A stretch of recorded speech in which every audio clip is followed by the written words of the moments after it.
म्हणजे नमस्कार, मी विशाल परदेशी. बाप्पा मोरेरेमध्ये नेहमीप्रमाणे सालाबादप्रमाणे, म्हणजे बाप्पा तर सालाबादप्रमाणे आपल्याकडे असतातच, पण सालाबादप्रमाणे म्हणजे दिवसातल्या 365 दिवसांमध्ये वेगवेगळे विनोद देत याही वेळा विनोदाचे कारंजे उडवण्याकरता आपल्यासोबत हास्य जत्रेतले रथी महारथी या ठिकाणी उपस्थित आहेत. श्याम राजपूत आपल्याबरोबर आहे, कोळीवाड्याची वनिता खरात आपल्याबरोबर आहे, आपला लाडका दादूस अरुण कदम आपल्याबरोबर आहे, आणि ओमकार म्हणजे अर्थातच लालबागचा ओमकार देखील आपल्यासोबत उपस्थित आहे. आपल्या सगळ्यांचं खूप खूप स्वागत. हे काय होतं, मला कायम असा अनुभव राहिलेला आहे बरं का, की तुम्ही असलात ना मला फार काही बोलायची गरज पडत नाही. तुमच्यातलाच कोणीतरी अँकर निवडायचं आणि सुरू करायचं असं काय. पण तू बोल आज. हा नाही, मी बोलणार आहे आज, मी बोलणार आहे, मी बोलतं करणार आहे. वा वा वा. चला, मी माझ्याच एरियातनं सुरुवात करतो. मी नाशिकचं आहे ना, त्यामुळे उत्तर महाराष्ट्रावर माझं विशेष प्रेम आहे, सगळ्यांवरती आहे खरं तर. काय ते कशी असते सुरुवात? काय कसं वाटी राहणं, कसा शेत पण तुझा तो काहीतरी एक सिग्नेचर पण काय. मग कसं आहे, यंदा काही जाणं झालं की नाही? गणपतीच्या काय आठवणीत खास करून? गणपतीच्या माझ्या आठवणी जर म्हटलं ना तर गणपतीत सिनेमे बघणं गणपतीत चालू झालं. ॲक्च्युली त्यावेळेस ना गणपतीत VCRवर किंवा प्रोजेक्टर लावून सिनेमे दाखवायचे, आणि तेव्हा खिलाडी, शोले, वतन के रखवाले हे माझ्या वेळचे सिनेमे, म्हणजे वतन के रखवाले वगैरे रिलीज झालेले. तेव्हा रात्री सिनेमे, आणि आम्ही असं ठरवायचो की 7 ते 10 हा बघायचा, 10 ते 1 हा बघायचा. मग अजून ते एकदा माझे वडील मला रात्रभर शोधत होते, आणि मी रात्री कधीतरी 4-4:30ला सापडलो होतो. तर 10 दिवसात किती सिनेमे आपण बघू शकतो, आणि ती एक अशी चंगळ असायची की कधी गणपती येत आहेत आणि कधी आपल्याला पिक्चर बघायला मिळतात. तू बॅक टू बॅक सिनेमा? हो. तेव्हा म्हणजे गणपतीत असं ठरवून असायचं की हा इकडे हा खिलाडी, हा इकडे. मग ते लिहून ठेवायचे, असे बोर्ड असायचे, काळे बोर्ड, त्याच्यावर लिहून ठेवायचे आता इकडे वतन के रखवाले, इकडे गिरफ्तार आहे. मला अजूनही आठवतं, शोले मोठ्या प्रोजेक्टरवर होता एका ठिकाणी, तर ते आम्ही हा इकडे. मग ते मित्र फोन वगैरे काही नव्हते, मग इकडे मग तिकडे प्यार का देवता, मग तिकडे खिलाडी, असे ते सगळे सिनेमे बघितले जायचे. तू फारच भारी भारी सिनेमे बघितलेले, बिथून असणार. क्या बात आहे. कोळीवाड्यातला गणपती उत्सव याची रंगतच वेगळी असते. म्हणजे नारळी पौर्णिमा तर काय विचारलं, सगळे सण अगदी जोरदार साजरे होतात, रंगीत असतात. रंगीत दादा रंगतात, वहिनी रंगतात, सगळेच रंगतात. होळी बिळी तर म्हणजे कायच्या काय, नवरात्र सुद्धा आणि गणपती सुद्धा. पण मग आता या सगळ्या शेड्यूल मधनं कोळीवाड्यातल्या उत्सवात सहभागी व्हायला वेळ मिळतो का? पण वेळ मिळत असेल तर काय आठवणी आहेत? आणि लग्न झाल्यानंतर तू गेली आहेस का कोणी?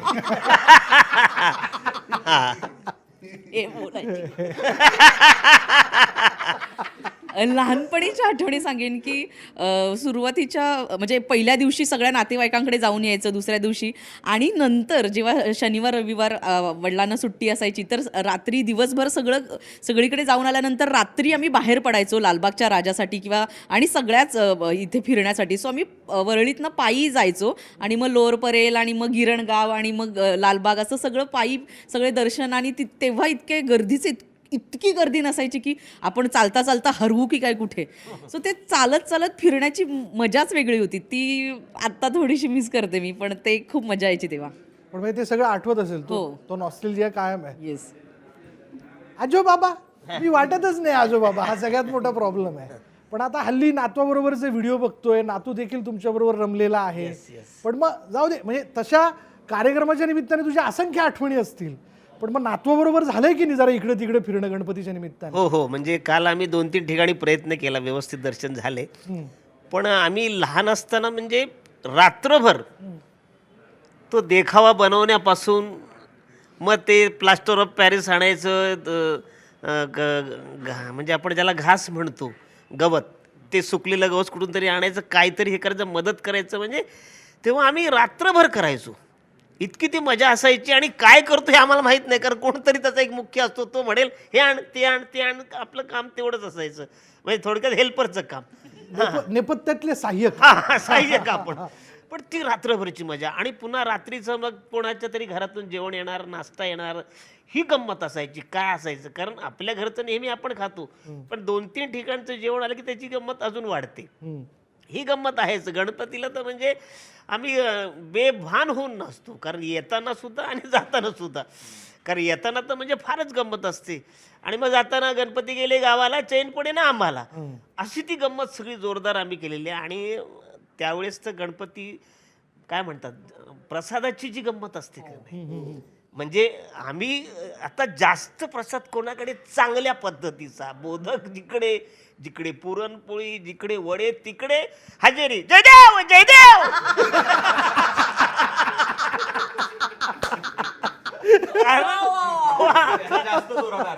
की आलोय आलोय आलोय आलोय. ती जी गंमत, खाण्यापिण्याची चंगळ, ती गणपतीत जी आम्ही एन्जॉय केलेली, ती आता नाही वाटत. म्हणजे आता ती गंमत राहिलेली नाही किंवा आता ती येत नाही. कारण फार ठिकाणी आम्ही जात नाही. कारण गेलो की लोकांचे बाकीच्या गोष्टी राहतात आणि फोटो सुरू होतो. म्हणजे एक फोटो उभा पाहिजे, एक आडवा पाहिजे, एक सेल्फी पाहिजे, एक असा मग पुन्हा क्लिअर नाही आला मग असा. आणि हा ते सगळं झाल्यानंतर सुद्धा समाधान होत नाही त्यांचं. खांद्यावर हाटून कमरेत आणि वगैरे, म्हणजे त्यांची एक्साइटमेंट इतकी असते ना, ती दिसते आम्हाला डोळ्यात. पण म्हणजे एकाला मी सांगितलं की दादा खांद्यावर हात ठेवू नका, आपण फॅन आहोत, मित्र फक्त हात खांद्यावर ठेवू शकतात. तर उद्या समजा तू काहीतरी करशील, पोलीस स्टेशनला मला बोलवतो की आता पुढचा प्रोग्राम काय तुझा. म्हणून माझी विनंती आहे की आपण फॅन आहात, तुम्ही छान बाजूला, मी एक नाही 2 देईन फोटो, काही अडचण नाही. आणि नाराज होऊच नका, कारण आम्ही एक असतो, तुम्ही 100 लोक असतात, तर आम्हाला 100 लोकांना फोटो द्यायचे असतात. तुम्हाला काय होतं एक फोटो दिला तर ही जी गंमत आहे, तर मला असं वाटतं कुणी नाराज होणं, कारण आम्ही माणसं आहोत, आम्हालाही थोडंसं प्रायव्हसीची गरज असते. काल सुद्धा म्हणजे मी छोट्याला घेऊन आता फोनवर पण आहे आणि जायचं कुठे, कोण येतंय ह्याची सगळ्यांची गडबड असते. हे बोलत असताना सर सर एक फोटो, एक sir photo photo sir photo photo photo. अरे पण थांब ना,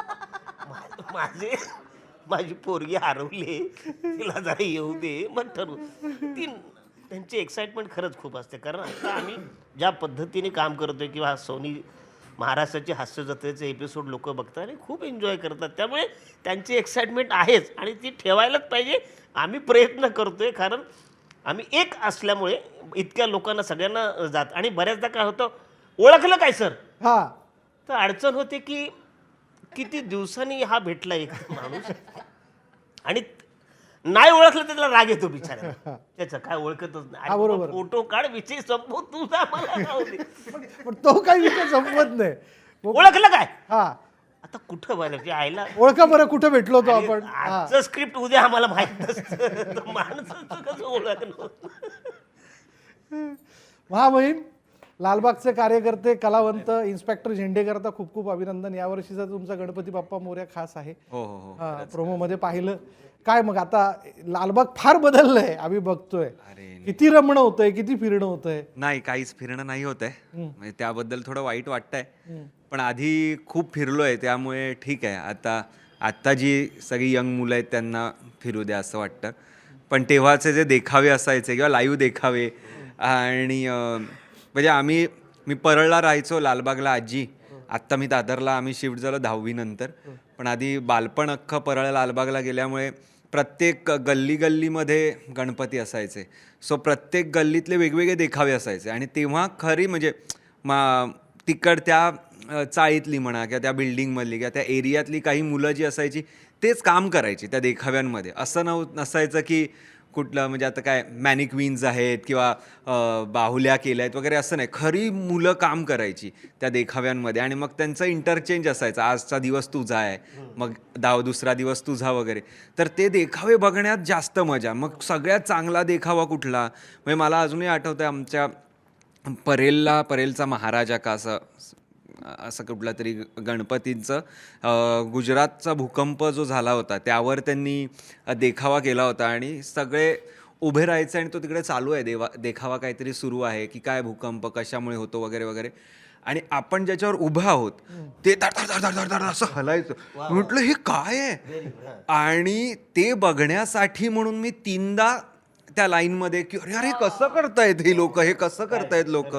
आणि त्यावरनं घरी ओरडा की कुठे होतास तू, काय करत होता, काय गरज आहे तो देखावा पाहायची वगैरे वगैरे. पण ती एक कदाचित तो कुठेतरी कलाकार आत असल्यामुळे ते कुठेतरी हे हे काय सिस्टीम काय आहे ह्यांनी कसं केलं आहे, आणि ते पण गणपतीसारख्या म्हणजे ह्याच्यासाठी. असं पण नाही की कुठेतरी ह्यांचे त्यांना पैसे मिळत असतील किंवा काय, हे कमर्शियलायझेशन आत्ता जे झालं आहे तसं तेव्हा तेवढं नव्हतं. आणि त्या खास गणपतीसाठी म्हणून काही 4 लोक एकत्र येऊन एक क्रिएटिव्ह गोष्ट करायची, तर ते कुठे मिस झालं आहे का आता, असं एक कुठेतरी आत राहतं. पण कदाचित ते नसावं मिस झालेलं. आपण तेवढं आता बाहेर आपण फिरत नाही, त्यामुळे तर आपल्याला कदाचित ते माहीत नसेल. पण ही गोष्ट मला खूप जास्त छान वाटते गणपतीची, की लोक येऊन काहीतरी एक क्रिएटिव्ह गोष्ट तयार करतात, खास फक्त आणि फक्त गणपतीसाठी. मग तो त्या निमित्ताने, मग तो देखावा असेल, मग डेकोरेशन असेल, मग बाहेर आता आपण बघतोय लालबागच्या राजाला पण एक मोठा हत्ती आणि ते सगळं त्यांचं काय काय आहे. तर त्याची खूप गंमत वाटते मला. आणि कुठेतरी कोकणातून काय म्हणतो, हा सण आल्यामुळे कोकणात पण ती एक परंपरा आहे की नमन होतं, एक दशावतार होतात आणि भजनं होतात. तर एक कला कुठेतरी या गणपती महोत्सवात खूप पुढे असते. म्हणजे तू मूळचा कोकणातला ना? म्हणजे माझं गाव मालवण. मला येत नाही, सो मला बोलायला लावून धरून धरून मारतील लोक, धरून धरून लोक मारतील. आणि सर ती एक गंमत होती. आणि अर्थात विसर्जनाच्या दिवशी आंबोळी आणि काळ्या वाटाण्याची उसळ, क्या बात आहे, क्या बात आहे, वा वा. ह्यासारखा बेत कधीच नसू शकतो, कुठेच नाहीये कुठल्याच जगात. म्हणजे गणपती असं दिसतोय आपल्याला जाताना, आणि आपण एक काळ्या वाटाण्याची उसळ आंबोळी खात खात आम्ही चाळीतल्या गॅलरीतनं आम्ही बघतोय लालबागचा राजा जातोय, गणेश गल्ली जातोय, आणि तसं. आणि ते पण आजीच्या हातची. म्हणजे तुम्ही किती कुठूनही आणा, पण आजीच्या हातचीच आंबोळी आणि तिच्या हातचंच तिच्या हातची काळ्या वाटाण्याची उसळ हेच पाहिजे. आणि विसर्जनाला ते असेल तर मग बाकी काही नको, मग बाकी सगळे पदार्थ फिके आहेत त्यासमोर. वा वा, क्या बात आहे. म्हणजे पूर्वी कसे लाडू, मग चिवडा, आता मिसळ सुरू झाले, मिसळ पाव, आणि हा घरगुती मेवा कायम असतोच, म्हणजे पुरणपोळी आणि मोदकाचा. तुमच्याकडे काय कोळीवाड्यात काय असतं, म्हणजे खास काय रंगतो नैवेद्य जो तुझ्या आठवणीतला आहे, तुझ्या आवडीचा आहे? आमच्याकडे कोळीवाड्यात म्हणण्यापेक्षा मी कोकणात जास्त पाहिलेलं आहे. हा, हा. तर आमच्याकडेही तेच श्रावणात एकतर वेगवेगळ्या भाज्या येतात, रानभाज्या असतात, तर त्या भाज्या असतात. करटुले. मला आठवते ती शेगलाची भाजी, म्हणजे ऋषीची भाजी ज्याला आपण म्हणतो. सगळ्या भाजींचा कोलॅब. आता जेनझी लोकांना जर सांगायचं झालं, सगळ्या भाज्यांचा कोलॅब इज ऋषीची भाजी. आणि आमच्याकडे मोदक तर असतात, मोदकांबरोबर नेवऱ्या असतात, तर त्या मला आठवतात नेवऱ्या. आता त्या एवढ्या मोदकच मोदक जास्त आहेत, नेवऱ्या खूप आपल्या कोकणात खूप असतात. तर त्या नेवऱ्या अजून तोंडाला पाणी सुटलं. नाही, जेवणाची वेळ भाऊ. पण आपल्याकडे बघ ना, आरती आटोपशीर असते. सुख करता दुःख करता दुर्गे दुर्गट भारी, घालील लोटांगण. आणि एकदा नैवेद्य दाखवलं का आपण मोदक खायला, प्रसाद घ्यायला मोकळे. पण तुझं कधी असं झालंय की या सगळ्यांच्या निमित्ताने तू गेलेला आहे आणि कोकणातल्या आरत्या तशा लांब लचक चालतात एका पाठोपाठ एक, तुझं असं कधी झालंय, आता आटपल तेव्हा आटपल, आता आटपल तेव्हा? हो झालंय. आणि तेच नाही, मी आता एका कार्यक्रमाला गेलो होतो, तर ते सुरुवातीला स्वागत करताना ते टीका लावतात ना, तर 4-5 बायका होत्या. तर आता माझं कपाळ एवढं मोठं आहे, ते कुठे संपत नाही, तर ते टीका इथपर्यंत अरे आता झालं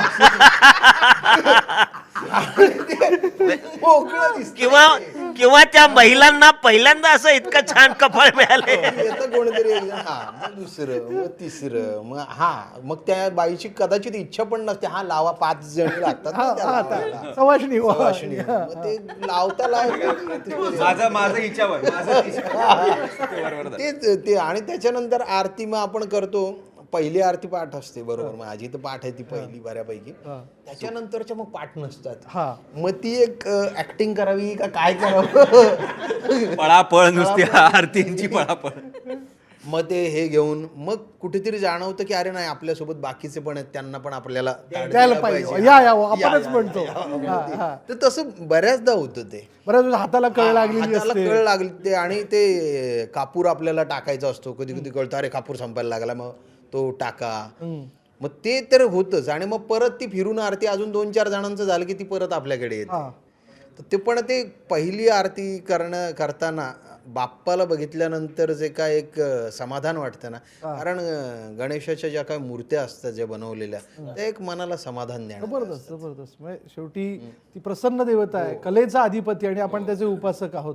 वरिता, तुझा कसा कधी कुठे भजनात आरतीत असा सहभाग असण्याचा हो, अनुभव, जोरदार. सूर लावण्याचा अनुभव झाला आहे का? म्हणजे सूर लावण्याचा म्हणजे सूर निरागस हो. हो, जोरदार अनुभव. कारण आमच्याकडे बऱ्याच दर एक घर सोडून गणपती बसतात अजूनही. तर काही एक ग्रुप असतो मुलांचा की सगळ्यांकडे आरत्यांकडे जायचं. तर आज चव्हाण काकांकडे झाला तर लगेच 8-5 चला किती वेळ. आणि पुढं. नंतर एक ठरलेलं घर असतं जिथे खूप वेळ आरती सुरूच राहायची बराच वेळ. तर आरत्या आम्ही खूप रंगवल्यात आणि टाळबिळ जोरदार तुटे बिटे पर्यंत वाजवलेत आणि त्याचा काही सूर निरागसच व्हायचा त्या आमच्या आरत्यांमध्ये. पण एखादं भजन लक्षात आहे, आरती लक्षात आहे? म्हणजे भजन मला आमच्या स्किटमुळे जास्त लक्षात आहे, कारण आमचं भजनाचं स्किट खूप ग्रुपमधलं फेमस. मला इतकं येत नाही, प्रसाद दादा वगैरे. देवा अलीकड ये मला पलीकडने पांडुरंगा, नदी भरली चंद्रभागा, नदी भरली चंद्रभागा, कसा येऊ सांग पांडुरंगा, देवा अलीकडे ये मला पलीकडने पांडुरंगा. तर हे आम्ही करत असतो बऱ्याचदा भजन. एवढं तरी पाठ आहे तुमचं. हे म्हणजे आम्हाला उधाण येतं भजनाच्या स्किट मध्ये. म्हणजे मजा येते, हा. प्रेम येते स्किट म्हणजे आमचं. ह्यांना करायला आम्हाला बघायला पण आनंद होतो. नाही, मी बघत असतो. लूपवर बघतो आम्ही ते. म्हणजे मी आता पहिल्यांदाच इतक्या वर्षांनी कोकणात गेलो गावी. आमचे पातडे म्हणून आमचे मित्र फार आहेत, ते खूप दरवर्षी सांगतात की ये. यावर्षी मी काही करून म्हणजे ट्रेनचं मिळत नाही तिकीट किंवा आयत्या वेळेस कॅन्सल होतं, मग फ्लाईटनीच गेलो. तर तिकडे भजनाची जी गंमत असते ना, ते प्रत्येक येऊन भजन लावतात. तर मी प्रयत्न करत होतो की पूर्वी कसं कोरस म्हणजे आदरणीय शाहीर सावळेंच्या माध्यमातून आम्ही कोरस कायम द्यायचो. तर त्यांच्या भजनाचा कोरस मला पकडताच आला नाही, कारण इतकी प्रगती झाली त्या भजनात. म्हणजे पुंडलिक वरदे हार विठ्ठल, आपण हे नॉर्मल म्हणतो, त्यांचं वेगळंच आहे. विजय असो विजय असो असं काहीतरी करतात. म्हणजे मी स्वतः अरे थांब आता अरुण तुझा कोरस थांब ह्यांचा, कारण प्रत्येक भजनाची इतकी गंमत आहे आणि ते फार तयारीने आलेलं, सगळे पोरं तयारीने आले. तर वाजवणारे पण तितकी गंमत करतात. टाळपण एकदा मला चुकला, मी ठेवलाच. कारण त्यांच्या टाळची त्यांना सवय, नेहमीच ती प्रॅक्टिस करतात. आपला नेहमी एक झोन आपण पकडत होतो, पण त्यांच्यात थांबायचं असतं, उचलायचं असतं. त्याच्यात चुकला, मी ठेवला खाली. कोणतरी व्हिडिओ करत होता तर म्हटला हा चुकलेला सगळीकडे दाखवतील, हा चुकलाय. व्हायरल व्हायला वेळ लागत नाही. हो. पण तिथे दुपारचं जे जेवण होतं ते ह्याच्यावरती, म्हणजे चुलीवरची भाकरी, पत्रावळी आणि केळीच्या पानावरती. वा वा. इतकी गंमत त्याच्यात. आणि कमीत सगळ्या भाज्या ज्या आपण बघत नाही कधी, त्या सगळ्या भाज्या, कुरडई, पापड, मोदक, त्याच्यानंतर तो त्यांनी लावलेला शेतातला भात तिथला. अरे भात म्हणजे तू शाम्या कमाल, इतका छान भात. तर ते सगळी गंमत मला यावर्षी कोकणात करता आली. पण तू मनोमिलन नावाचा कॅरेक्टर करतोस स्वतः, आणि त्या निमित्ताने तो सूरही तुझा लावला जातो. भजनातही कुठेतरी अशी संधी मिळते का? म्हणजे कुठे तसं जाणं होतं? खूप आधी मिळायची संधी, किंवा आता संधी म्हणजे संधी म्हणजे आपण संधी खेचूनच आपण एकदा समूहात घेतो. गेलो की. आपल्याला काय संधी बिंदी असं काही नाही, जायचं आणि सुरू करायचं. म्हणून आता खूप मजेशीर, मी ह्या वर्षी खूप मजेशीर हे ऐकलं की आमच्या कॉलेजचा गणपती असतो, तर नेहमीप्रमाणे ते येतात बोलवायला की आपण कॉलेजचा गणपती आहे, तुम्ही आरती करा वगैरे वगैरे, करशील का ओंकार वगैरे. म्हटलं आरती करेन, पण ना मला असं असं जायचं आहे ह्या वेळेला. तर केवढं आहे? तर मला मुलं म्हणाली नाही आपल्याकडे प्रो आरती असते. म्हटलं प्रो आरती म्हणजे काय? म्हटलं काय नाही, सुख करता दुःख करता, लवथवथी विक्राळा, दुर्गे दुर्गडबारी, घालीन लोटांगण आणि मग प्रार्थना, संपलं एवढं. म्हटलं ओके दिस इज प्रो आरती. हां आरती प्रो. म्हटलं ओके, मग ह्या 3 आरत्या घ्यायच्या, प्रार्थना म्हणायची, निघायचं. Okay fine. म्हटलं की हां ठीक आहे, म्हणजे हे जरा बाप्पाला पण थोडं बरं वाटत असेल की हां ओके, काहीतरी कर्कश आवाजात कोण ना कोणतरी एक रेटतंय, त्याच्यापेक्षा हां हे ओके आहे. सो आता आमच्या कॉलेजमध्ये तर आम्ही प्रो आरती करून आलेलो आहे. सो ते एक मला ते काहीतरी जेन्झी कॉन्सेप्ट त्यांची जी काय आलेली आहे आता, सो ठीक आहे म्हटलं, चांगलं आहे, जरा पटपट आवडतायत. हा, प्रो कबड्डी, प्रो खो खो, तसं त्यांनी एक प्रो आरती काहीतरी काढलंय. म्हटलं ओके फाईन. मग म्हटलं तुमच्या बाप्पाला हे मान्य आहे ना, मग मला मग बाकी कोणालाही मान्य नसलं तरी चालेल. बाप्पाला मान्य आहे ना. तुमच्या बाप्पाला जरी पटत असेल तर काय, मग बाकी कोणी आक्षेप घेण्यासारखं काहीच नाही त्याच्यामध्ये. सो ते मला खूपच आवडलं. म्हटलं की हा, हे चांगलं आहे, म्हणजे हे आटोपशीर पण आहे, ह्यात भावना पण आहे, ह्यात प्रेमही आहे, आणि ह्यात सगळंच आहे. म्हटलं गुड. सो ते मला आवडलंय. आणि भजनं अशी असतात की म्हणजे आता ते आधी खूप असायचे, आता कसं T20चा काळ असल्यामुळे सगळी लोक फास्ट आहेत मुंबईत. कोकणात किंवा गावी ह्याचा हे प्रकार जास्त अजूनही सुरू आहेत, पण मुंबईत तसे आम्ही ज्या ज्या ठिकाणी गेलो आहे तशी भजनांची आत्ता ह्या काळात थोडं मिसआउट होत आहे भजन मुंबईत. तुला लक्षात राहिलेलं एखाद्या वेगळ्या सुरातलं भजन? नाही, आमची सगळी भजनं ह्याच्यात हो, स्किट मधलीच वापरून झालेली आहेत. सगळी ती ह्याच्यातलीच भजनं आहेत, पण आत्ता असं नाही, मला लक्षात नाही येत आहे. मी आठवलं लगेच तर सांगतो, पुढे काही आठवलं तर लगेच मी सांगतो. बरं, हे तर प्रो आरतीबद्दल पण ऐकलं. आम्ही ऐकलं की तुम्ही बोनस देखील वाटताय म्हणे, किंवा तुम्हालाही मिळालाय. हो हो हो, हा, म्हणजे तो काय? 7 सप्टेंबर पासून. 7 सप्टेंबर पासून बोनस वाटतंय. हो, बोनस हास्य जत्रेचा बोनस आहे. आम्हाला दिवाळीलाच ठाऊक आहे. नाही नाही, नाही नाही नाही, दिवाळीच्या आधी आणलाय आम्ही. आम्ही दिवाळीला मराठीवाले जोरात आहेत यावेळी. दिवाळीच्या आधीच नाही, वेगळ्या प्रकारचा बोनस आहे. जरा वेगवेगळ्या प्रकारचे स्किट्स येणार आहेत. काही म्हणजे आता मगाशी आम्ही जे बोललो की भाज्यांचा कोलॅब, म्हणजे ऋषीची भाजी, तसं 2 कॅरेक्टर्सचा कोलॅब होणार आहे, 2 स्किट्सचा कोलॅब होऊ शकतो. तर अशा वेगवेगळ्या प्रकारचे बोनस आहेत. नवीन नवीन लोक आता कॅरेक्टर ट्रायआउट करणार आहेत, सो त्यालाही साथ द्या जरा. म्हणजे माझ्यासारख्या कलाकारांनी नवीन कॅरेक्टर जर केलं आणि ते थोडं गणलं तरी त्याला काही साथ द्या, त्याच्यावर हसा. कारण आम्ही तुमच्यासाठीच करतो. हा, आम्ही तुमच्यासाठीच करतोय. खूप छान केले, पण आम्ही बघितलंय ते. हो. म्हणजे आता ते टेलिकास्ट होईल, पण ओंकार तू प्रयत्न फारच छान आहे, तुम्हाला कळेल ते. हो, वा वा. त्याच्या बॉयफ्रेंड गर्लफ्रेंडचं जे स्किट असतं, हो ना, ते शेवटपर्यंत जमतच नाही त्याचं. हो त्याचं होतं. या वर्षी बाप्पाच्या कृपेने होईल होईल होईल, काहीतरी होईल. प्रत्यक्षात पण किट होईल. मध्ये प्रत्यक्षात पण हो. प्रत्यक्षातच मला स्किट मध्ये ते हळद रात्री गाजवायची. हो हो. यावेळी आपल्याला संधी मिळो, दुसरं काही नाही. हा, म्हणजे आम्हाला तू बोलो म्हणजे झालं. नाही बोला, सगळ्यांना झालं की मग बस काहीच नाही. 4 वेगवेगळी मंगलाष्टकं अरुण दादाने मी तिथे रचली. वगैरे काय असेल ते आपण लावू, आपण वा, वा, वा, आपापल्या नक्कीच नक्कीच. तसं जुळून येऊ. आली संपणारच नाही. ती येईपर्यंत संपणार.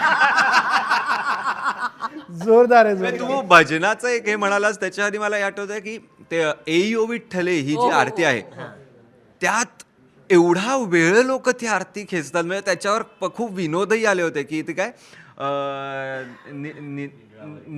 निढळावरी कर तेवढं लांबवतात की लोक, असं होतं की कॉम्पिटिशन. म्हणजे इस्रोनी मंगलयान बनवलं, पोहोचवलं, मार्सपर्यंत ते पोहोचलं, ते परत आलं आणि मग ते संपतं. एवढा एक विनोद पण होता त्याच्यावर की एवढं ते लांबवतात लोक. आणि त्यात पण मजा आहे की कोण जास्त वेळ लांबवत, कोणाचा सूर जास्त वेळ टिकतोय वगैरे, त्यातही एक कॉम्पिटिशन. सो ती एक खूप मजा असते, ती वेगळीच मजा होती.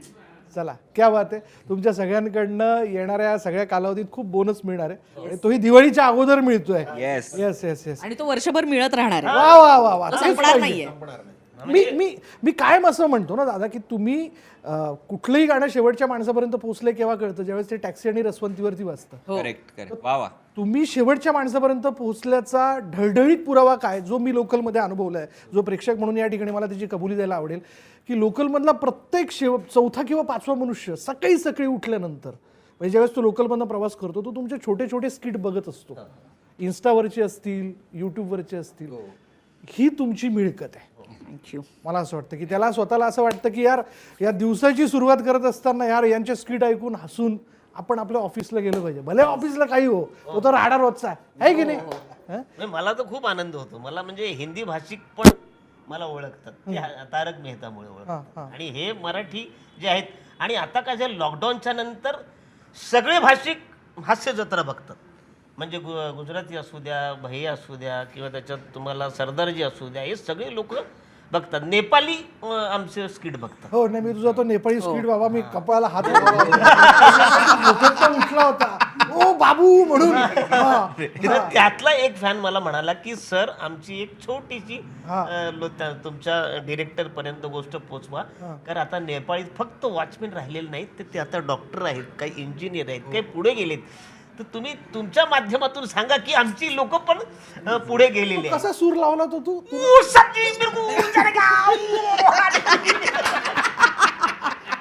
हो सो असे बरेच वेगवेगळे सूर तुम्हाला ऐकू येणार आहेत हास्य जत्रेत. 7 सप्टेंबर पासून सोमवार ते बुधवार रात्री 9 वाजता बघत राहा महाराष्ट्राची हास्य जत्रा, विनोदाचा बोनस. क्या बात आहे.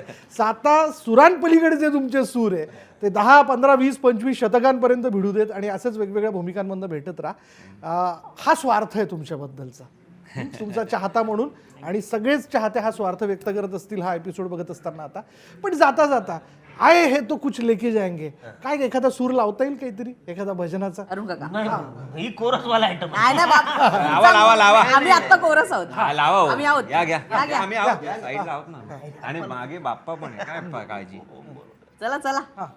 नाव घेऊ नको तांदुळाचे, केले मोदक लाल गव्हाचे. क्या बात आहे. हाल ओळख साऱ्या घराचे, दिन येतील कारे सुखाचे, गोड मानून सेवा